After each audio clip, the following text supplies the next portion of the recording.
आप सभी का स्वागत है हमारे YouTube चैनल शिव शक्ति धारा पर। चलिए प्रारंभ करते हैं बुधवार व्रत कथा। समतापुर नगर में मधुसूदन नामक एक व्यक्ति रहता था। वह बहुत धनवान था। मधुसूदन का विवाह बलरामपुर नगर की सुंदर लड़की संगीता से हुआ था।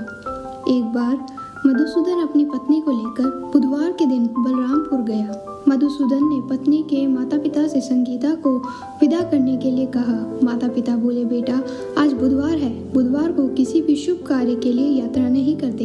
लेकिन मधुसूदन ने नहीं माना। उसने ऐसी शुभ अशुभ बातों को न मानने की बात कही। दोनों ने बैलगाड़ी से यात्रा प्रारंभ की। 2 कोस की यात्रा के बाद उसकी गाड़ी का एक पहिया टूट गया। वहां से दोनों पैदल ही यात्रा शुरू की। रास्ते में संगीता को प्यास लगी। मधुसूदन उसे एक पेड़ के नीचे बिठाकर जल लेने गया। थोड़ी देर बाद जब मधुसूदन कहीं से जल लेकर वापस आया, वह बुरी तरीके से हैरान हो गया क्योंकि उसकी पत्नी के पास उसकी ही शक्ल का दूसरा व्यक्ति बैठा था। संगीता भी मधुसूदन को देखकर हैरान हो गई। वह दोनों में कोई अंतर नहीं कर पाई। मधुसूदन ने उस व्यक्ति से पूछा, तुम कौन हो और मेरी पत्नी के पास क्यों बैठे हो? मधुसूदन की बात सुनकर उस व्यक्ति ने कहा, अरे भाई, यह मेरी पत्नी संगीता है। मैं अपनी पत्नी को ससुराल से विदा कर लाया हूँ। लेकिन तुम कौन हो जो मुझसे यह प्रश्न कर रहे हो? मधुसूदन ने कहा, तुम कोई जरूर चोर या ठग हो। यह मेरी पत्नी संगीता है। मैं इसे पेड़ के नीचे बिठाकर जल लेने गया था। इस पर उस व्यक्ति ने कहा, अरे भाई, झूठ तो तुम बोल रहे हो। संगीता को प्यास लगने पर जल लेने तो मैं गया था। मैंने तो जल लाकर अपनी पत्नी को पिला भी दिया। अब तुम चुपचाप यहाँ से चले जाओ, नहीं तो किसी सिपाही को बुलाकर तुम्हें पकड़वा दूंगा। दोनों एक दूसरे से लड़ने लगे। उन्हें लड़ते देख बहुत से लोग वहां एकत्र हो गए।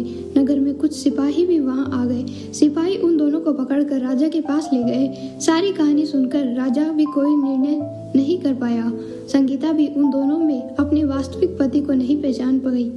राजा ने दोनों को कारागार में डाल दिया। राजा के फैसले पर असली मधुसूदन भयभीत तो उठा। तभी आकाशवाणी हुई, मधुसूदन, तूने अपने माता पिता की बात नहीं मानी और बुधवार के दिन अपनी ससुराल से प्रस्थान किया।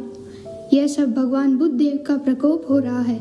मधुसूदन ने भगवान बुद्ध देव से प्रार्थना की कि हे भगवान बुद्धदेव, मुझे क्षमा कीजिए। मुझसे बहुत बड़ी गलती हो गई। भविष्य में अब कभी बुधवार के दिन यात्रा नहीं करूंगा। सदैव बुधवार का व्रत किया करूंगा। मधुसूदन के प्रार्थना करने से भगवान बुद्ध देव ने उसे क्षमा कर दिया। तभी दूसरा व्यक्ति राजा के सामने से गायब हो गया। राजा और दूसरे लोग इस चमत्कार को देख हैरान हो गए। भगवान बुद्ध देव की अनुकंपा से राजा ने मधुसूदन और उसकी पत्नी को सम्मानपूर्वक विदा किया। कुछ दूर चलने पर रास्ते में उन्हें बैलगाड़ी मिली। बैलगाड़ी का टूटा हुआ पहिया भी जुड़ा हुआ था। दोनों उसमें बैठकर समतापुर की ओर चल दिए। मधुसूदन और उसकी पत्नी संगीता दोनों बुधवार का व्रत करते हुए आनंद पूर्वक जीवन यापन करने लगे। इस तरह भगवान बुद्ध देव की कृपा से उनके यहाँ खुशियाँ बरसने लगी। इस तरह जो स्त्री पुरुष विधिवत बुधवार का व्रत करके व्रत कथा सुनते हैं, भगवान बुद्ध देव उनके सभी कष्ट को दूर करते हैं। अंततः सभी मनोकामनाएं उनकी पूर्ण होती है। ओम नमः शिवाय।